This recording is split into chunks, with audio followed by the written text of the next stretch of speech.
Hay una pregunta que casi nadie se hace. Una pregunta que debería cambiar absolutamente todo lo que piensas sobre la muerte, sobre el cielo, sobre los que amas y que ya se fueron. Sin embargo, millones de personas que van a misa cada domingo, que rezan el rosario, que conocen la historia de la resurrección de memoria, nunca se la han hecho realmente. La pregunta es esta: ¿qué hizo Jesús durante los 3 días entre la cruz y la tumba vacía? La mayoría de nosotros tratamos esos 3 días como una pausa, como un silencio incómodo entre la tragedia del viernes y el milagro del domingo, como si nada hubiera pasado, como si el Hijo de Dios simplemente hubiera esperado. Pero esos 3 días no fueron silencio. Lo que ocurrió en el reino invisible, en la dimensión espiritual que corre por debajo de todo lo que podemos ver y tocar, fue la secuencia de eventos más dramática, más consecuente y más profundamente personal en toda la historia de la creación. Y hoy te voy a llevar a través de cada momento. 3 cosas, cada una construyendo sobre la anterior, cada una más asombrosa que la precede. La primera, ¿dónde fue Jesús exactamente? La segunda, ¿por qué tuvo que ir allí? Y aquí está la pregunta que casi nadie responde directamente, la que va a reencuadrar todo lo que crees que sabes sobre la cruz. Y la tercera, ¿qué hizo mientras estuvo allí? Incluyendo 2 versículos en el capítulo 27 de Mateo, que la mayoría de personas ha leído toda su vida sin procesar realmente lo que describen. 2 versículos que documentan algo tan extremo, tan público, tan verificable en las calles de Jerusalén, que los historiadores nunca han podido explicarlo del todo. Quédate hasta la última palabra, porque al final de este vídeo, la muerte habrá perdido su poder sobre ti. No porque yo lo haya inventado, sino porque vas a entender finalmente, de manera completa, qué hizo Jesús durante esos 3 días y para quién lo hizo. Para entender lo que pasó en esos 3 días, primero necesitas entender algo que el mundo del primer siglo conocía como sentido común y que el cristianismo moderno ha olvidado casi por completo. Necesitas entender cómo el mundo antiguo, el mundo de Abraham, de Moisés, de David, del mismo Jesús, comprendía lo que le sucede a una persona cuando muere. La imagen que ellos tenían es radicalmente, sorprendentemente diferente al binario simple con el que la mayoría de nosotros crecimos. Cielo o infierno, buenos o malos. Pero aquí es donde muchas personas se sorprenden, porque al leer las Escrituras con atención, varios teólogos han señalado que la imagen es más compleja que un simple cielo o infierno inmediato. La palabra hebrea antigua para el reino de los muertos era Sheol. En griego, el idioma del Nuevo Testamento y de la Iglesia primitiva, ese mismo reino se llamaba Hades. Y aquí está lo que todo judío del primer siglo entendía instintivamente y que la mayoría de los cristianos modernos no. El Sheol, el Hades, no estaba reservado solo para los malvados. Era el destino de toda alma humana que alguna vez muriera. Justa e injusta, santa e impía, obediente y rebelde. La evidencia no es sutil. Jacob, el patriarca, el hombre que luchó con Dios y fue renombrado Israel, cuando creyó que su hijo José había sido asesinado, simplemente dijo: «Descenderé al Sheol en duelo». No dijo: «Iré a un lugar de castigo». Él esperaba, como algo obvio y natural, descender al Sheol. David, el hombre descrito como conforme al corazón de Dios, el rey más grande en la historia de Israel, el escritor de los Salmos, escribió repetidamente sobre el Sheol como el destino de su propia alma. En el Salmo 16 clamó: «No abandonarás mi alma al Sheol». No me envíes al Sheol como castigo. Escribía desde la comprensión de que el Sheol era a donde van las almas, todas las almas. Y en uno de los momentos más escalofriantes de todo el Antiguo Testamento, cuando el rey Saúl visitó a la bruja de Endor y ella convocó al espíritu del profeta muerto Samuel, Samuel resurgió del Sheol. El profeta justo, el hombre santo, desde el Sheol. Ahora detente aquí, porque es aquí donde se vuelve verdaderamente extraordinario. Si tanto los justos como los malvados descendían al Sheol, ¿estaban todos experimentando lo mismo? No. Y aquí es donde la imagen que Jesús dibujó para sus oyentes se convierte en algo que no olvidarás fácilmente. Muchos estudiosos de la Biblia han interpretado que el Sheol podía entenderse como una realidad con 2 experiencias distintas, separadas por un abismo tan absoluto, tan permanente, que ni una sola alma en la historia del mundo jamás lo había cruzado. Jesús describió esta geografía él mismo, con detalle preciso y deliberado, en una parábola registrada en el capítulo 16 de Lucas. Un hombre rico y un hombre pobre llamado Lázaro, ambos mueren. Lázaro es llevado por ángeles a un lugar que el pueblo judío llamaba el seno de Abraham, el nombre más cálido y tierno que conocían para el lugar de espera de los justos, el pecho del Padre. Piensa en un niño agotado y asustado que finalmente es recogido y acunado contra el pecho de su padre. Esa es la imagen. El hombre rico abre los ojos al otro lado de ese abismo. Tormento, calor, angustia, ningún consuelo. Y desde allí puede ver al otro lado un vacío que no puede cruzar. Abraham y Lázaro descansando a su lado. Clama, suplica, implora que se envíe una advertencia a sus hermanos que aún viven. Y Abraham le responde con 8 palabras que llevan el peso de la eternidad. Un gran abismo ha sido fijado entre nosotros. Fijado, permanente, irreversible, sin cruce, sin negociación, sin excepciones. Jesús cuenta esta parábola con precisión deliberada. No solo está advirtiendo contra la avaricia, está dando a sus oyentes un mapa de la realidad espiritual que gobernó cada muerte humana desde Abel, el primer hombre en morir, hasta la cruz. Y lo que ese mapa muestra es el detalle que desencadena todo lo demás que vamos a descubrir hoy. Según esta interpretación, incluso figuras como Abraham no estarían aún en la plena presencia de Dios, sino en ese lugar de espera descrito por Jesús. Abraham, el padre de la fe, el hombre a quien Dios llamó su amigo, el hombre que había dejado su tierra natal por la fuerza de un solo mandato divino y creyó promesas que se extendían más allá de cualquier vida humana. No estaba en el cielo, estaba todavía en el Sheol, todavía en el reino de los muertos, todavía al otro lado de una puerta que aún no había sido abierta, todavía esperando. Y lo mismo valía para cada otra alma fiel que había muerto antes de la cruz. Desde Abel hasta Moisés, desde Josué hasta Elías, desde Isaías, quien describió al siervo sufriente con la precisión de alguien que lo vio 700 años antes de que sucediera, hasta la última alma justa que cerró los ojos antes del Viernes Santo. Todos esperando. ¿Pero esperando qué? ¿Y por qué?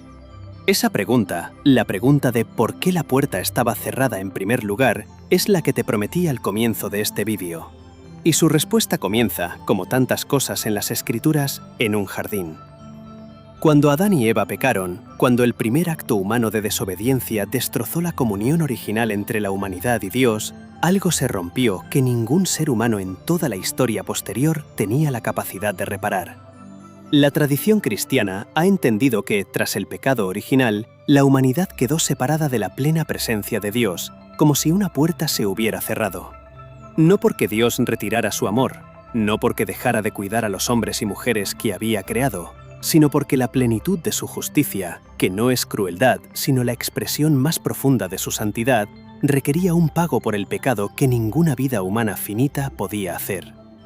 Piénsalo de esta manera. Todo ser humano que alguna vez vivió, incluidos los más justos, los más obedientes, los más amados por Dios, llevaba consigo la herida heredada del pecado original. No una culpa personal que hubieran ganado, sino una condición en la que habían nacido. Una fractura en la naturaleza humana que se remontaba hasta el jardín.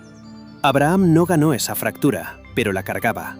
Moisés, quien habló con Dios cara a cara en el monte Sinaí, la cargaba.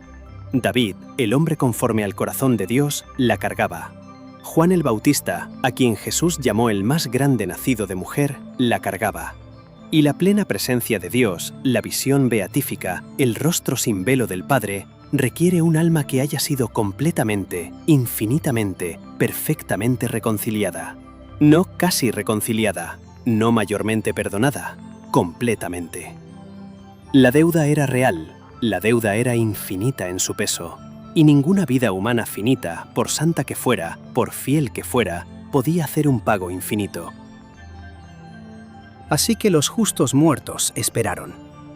Esperaron en el seno de Abraham, en paz, en consuelo, en la presencia de los patriarcas y los profetas, no sufriendo, no olvidados, no abandonados, pero esperando. Esperando un pago que ellos no podían hacer. esperando una puerta que no podían abrir desde adentro, esperando el cumplimiento de una promesa que había sido hecha en el mismo momento en que sus primeros padres fueron expulsados del Edén. Una promesa incrustada en las palabras que Dios le habló a la serpiente en Génesis 3:15. Pondré enemistad entre ti y la mujer, y entre tu descendencia y la suya. Él te aplastará la cabeza. La primera profecía del Mesías pronunciada en el jardín, en el mismo momento en que la puerta se cerró por primera vez. Una promesa de que el que la abriría ya estaba en camino. Y ellos esperaron.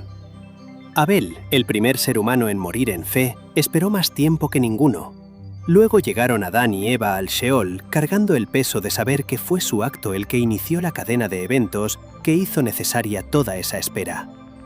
Miles de años pasaron.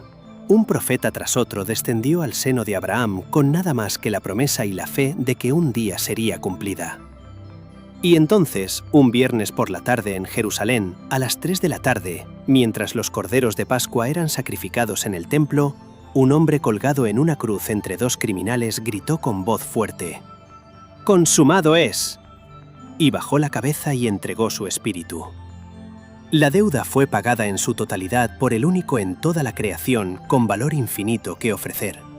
El Hijo de Dios, en quien la naturaleza humana y la naturaleza divina estaban perfectamente unidas, cuyo sacrificio, por lo tanto, llevaba peso infinito, suficiencia infinita, plenitud infinita. La puerta fue desbloqueada, y el que acababa de pagar el precio descendió inmediatamente, deliberadamente, como Salvador, al reino de los muertos. Ahora bien, aquí está lo que Jesús le dijo al criminal moribundo que colgaba junto a él en sus últimos alientos en la cruz. «Hoy estarás conmigo en el paraíso». Hoy, el mismo día, inmediatamente. Lo que significa que en el momento en que el Espíritu de Jesús dejó su cuerpo, Él descendió al Seol, al paraíso, al seno de Abraham, llevando la obra terminada, consumada y perfecta de la cruz directamente a las almas que habían estado esperando desde el principio del mundo. Por eso, muchas tradiciones cristianas enseñan que Jesús descendió al reino de los muertos no como castigado, sino como Salvador. Como dice el Catecismo de la Iglesia Católica en el párrafo 634. El descenso a los infiernos lleva el mensaje evangélico de salvación a su plenitud completa.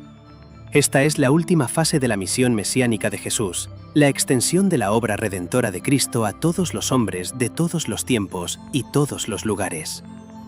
La última fase. La misión no estaba completa solo en la cruz.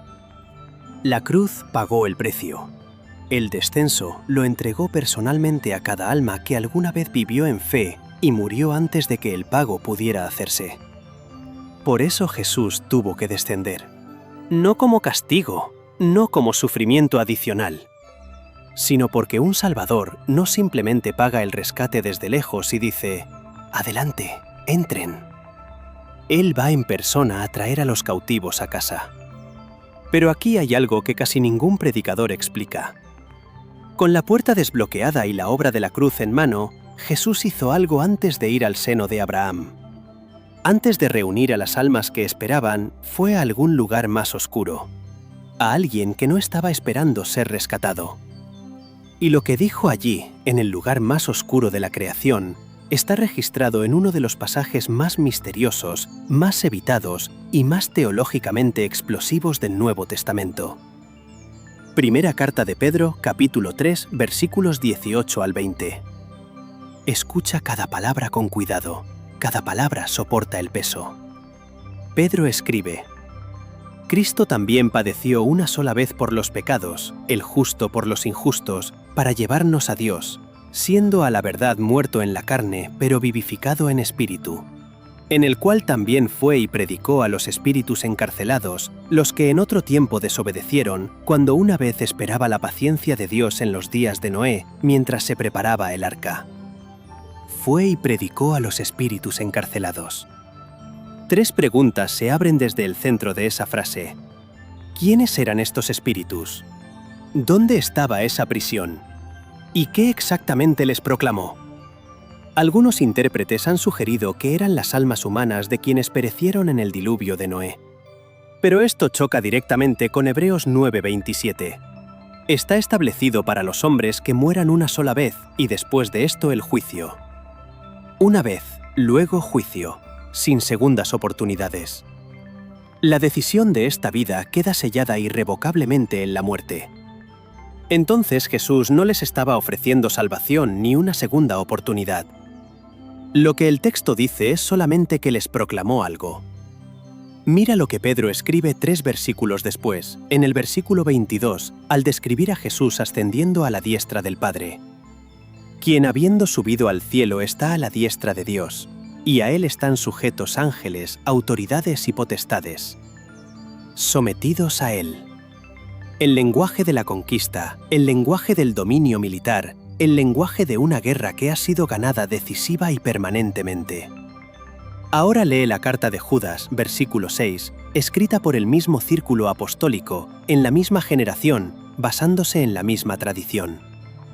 Y a los ángeles que no mantuvieron su dominio, sino que abandonaron su propia morada, los ha guardado en cadenas eternas, bajo oscuridad, para el juicio del gran día.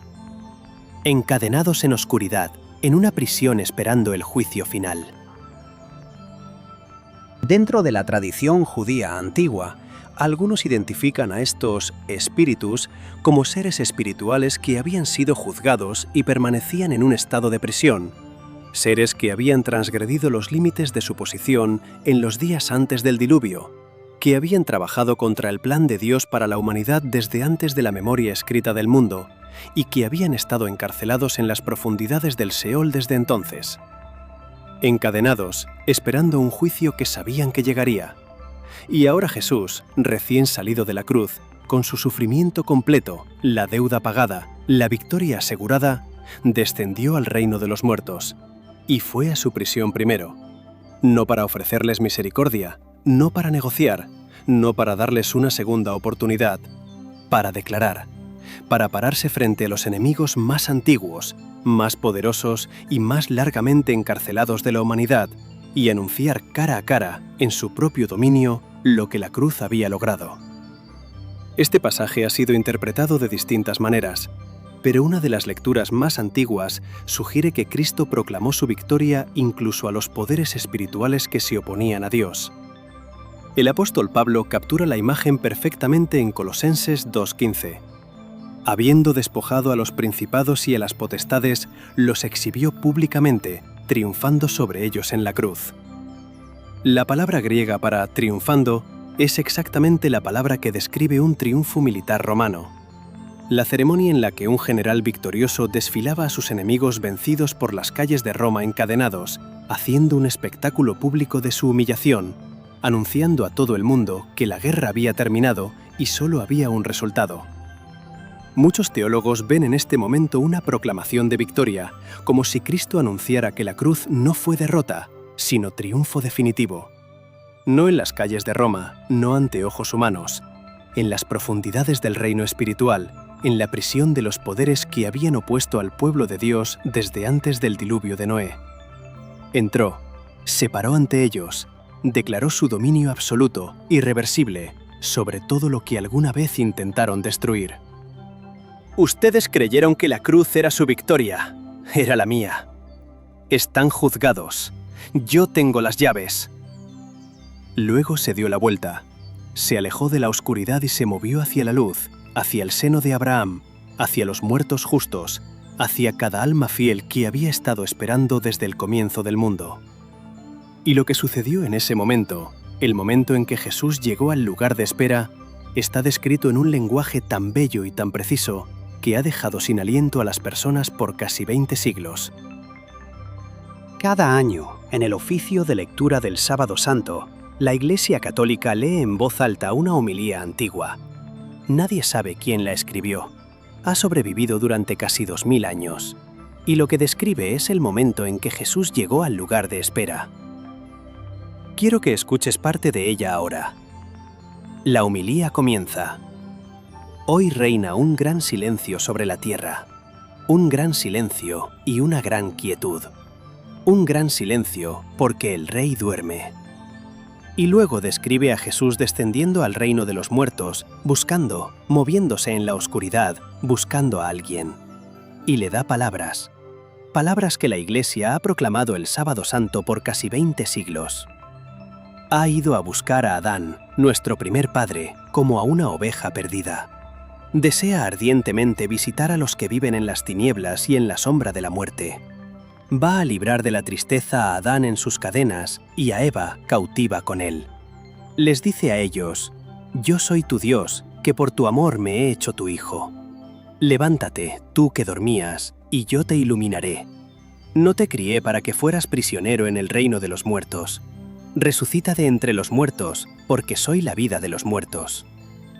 ¿Entiendes lo que se está describiendo aquí? La primera persona que Jesús buscó cuando entró al lugar de espera. La primera alma que buscó en esa vasta compañía de los muertos justos fue Adán. El hombre cuyo pecado lo había iniciado todo. El hombre cuyo acto de desobediencia en el jardín del Edén había cerrado la puerta que Jesús acababa de morir para abrir. El hombre que había estado esperando en el Seol más tiempo que cualquier otra alma humana en existencia. Y Jesús vino por él primero, no al último, no eventualmente, primero. Como un pastor busca una oveja perdida, como un padre corre hacia un hijo que ve venir por el camino. Hay un ícono antiguo venerado en toda la Iglesia Católica Oriental y las iglesias ortodoxas que representa este momento. Se llama la anástasis, la palabra griega para resurrección. En el ícono, Jesús está de pie sobre las puertas rotas y destrozadas del Hades. Las puertas de la muerte arrancadas de sus goznes, caídas en forma de cruz bajo sus pies. Cerraduras y cadenas rotas están esparcidas en la oscuridad debajo. Y a cada lado de Jesús, Él está levantando figuras desde la oscuridad. A su derecha, Adán. A su izquierda, Eva. Pero aquí está el detalle que ha sido deliberada y teológicamente incrustado por los antiguos artistas que crearon este ícono. Jesús no lo sostiene por las manos, lo sostiene por las muñecas. Porque la teología incorporada en esa elección es esta: ellos no podían sacarse solos. Ningún esfuerzo humano, ninguna justicia acumulada, ningún año de espera y esperanza podía levantar un alma fuera del Seol. Solo Dios bajando, tomando a la humanidad por las muñecas, no por las manos, tirando hacia arriba con una fuerza que no fue ganada y no podía ser ganada. Solo la obra de Cristo, no el esfuerzo del hombre, podía lograr lo que ese ícono representa. Y detrás de Adán y Eva, en esa imagen antigua, y en la realidad espiritual que preserva, la multitud se extiende hasta donde alcanza la vista. Abraham, que había partido por la fuerza de una promesa que nunca vio cumplida en vida. Sara, Isaac, Jacob, José, Moisés, quien había hablado con Dios cara a cara y murió a la vista de la tierra prometida. Elías, quien se había parado en el monte Carmelo y había llamado fuego del cielo. Isaías, quien había escrito sobre el siervo herido 700 años antes de la crucifixión. David, quien había escrito «No abandonarás mi alma al Seol», y pasó toda su vida creyendo esas palabras antes de que fueran cumplidas. Juan el Bautista, quien había señalado a Jesús en el río Jordán y dijo «He aquí el Cordero de Dios», y luego fue decapitado en un calabozo y había esperado aquí al que cuya venida él había anunciado. Y el ladrón en la cruz, quien había dicho «Acuérdate de mí», apenas horas antes, y se le dijo «Hoy estarás conmigo en el paraíso», descansando allí exactamente como se prometió. Cada alma desde Abel hasta ese ladrón, cada persona que alguna vez vivió y murió confiando en la promesa que comenzó en Génesis 3:15. La tradición cristiana ha entendido este momento como la liberación de los justos que esperaban, llevándolos finalmente a la presencia de Dios. El apóstol Pablo capta esto en Efesios 4:8, citando el antiguo himno de victoria hebreo del Salmo 68. Subiendo a lo alto, llevó cautiva la cautividad. Una hueste, no un puñado. La vasta indescriptible multitud de cada alma justa que alguna vez había muerto esperando este momento. Conducidos fuera, conducidos hacia arriba, conducidos a través de la puerta que la cruz acababa de desbloquear.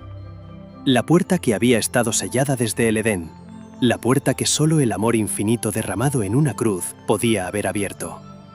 Hacia la plena, sin velos, eterna presencia cara a cara de Dios, por primera vez en la historia humana. El Catecismo de la Iglesia Católica, párrafo 633, dice que fueron precisamente estas almas santas que esperaban a su Salvador en el seno de Abraham, a quienes Cristo el Señor liberó cuando descendió. La espera había terminado, la deuda estaba pagada, la puerta estaba abierta. El cielo recibió almas humanas, reales, con nombre, amadas, por primera vez desde que el jardín fue cerrado. Y luego, al tercer día, algo sucedió en el mundo visible. La piedra fue removida, la tumba estaba vacía, el cuerpo se había ido.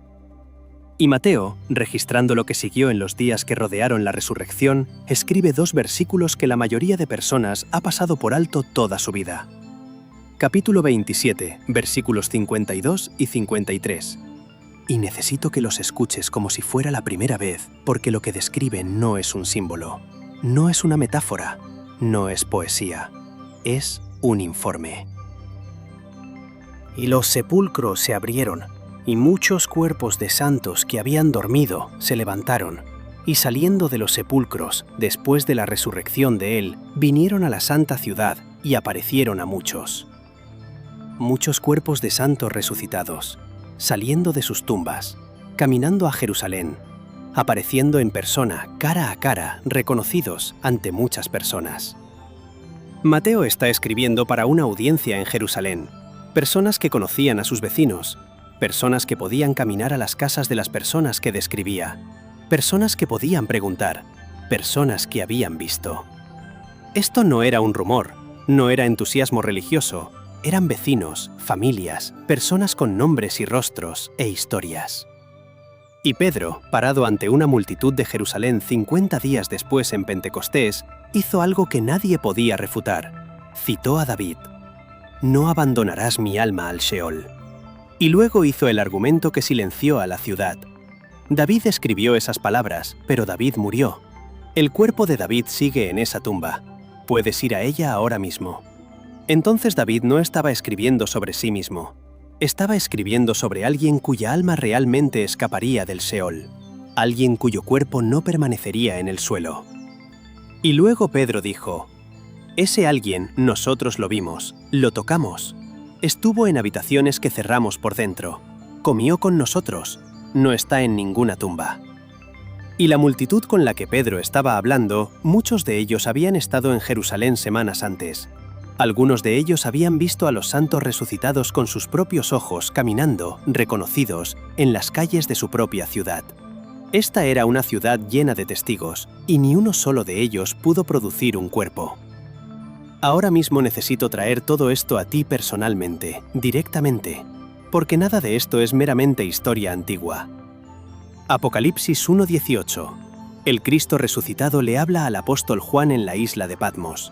Después de la cruz, después del descenso, después de la resurrección, después de todo, dice: «Yo soy el primero y el último, y el que vivo, y estuve muerto. Mas he aquí que vivo por los siglos de los siglos. Amén. Y tengo las llaves de la muerte y del Hades». Las llaves. Antes de la cruz, la muerte tenía esas llaves. Cada alma que moría, incluso las justas, incluso las amadas, entraba al Sheol y no podía salir. La muerte las retenía. La puerta las retenía, la deuda las retenía. Pero Jesús pagó la deuda. Jesús entró al territorio de la muerte. Jesús proclamó su victoria a cada poder oscuro dentro de él. Jesús reunió a cada cautivo que había estado esperando desde el principio. Jesús los llevó a casa. Jesús salió y volvió sosteniendo las llaves. La muerte ya no las tiene, Él sí. Lo que significa esto, y necesito que lo escuches personalmente, es lo siguiente. Donde quiera que estés ahora mismo, lo que sea que estés cargando, si perteneces a Jesucristo, si has puesto tu fe en el que murió y resucitó, entonces cuando llegue tu último aliento, no vas a un lugar de espera. Desde esta perspectiva, ese lugar de espera deja de tener sentido después de la obra de Cristo, porque la puerta hacia la presencia de Dios queda abierta. El cuarto de espera ha sido despejado.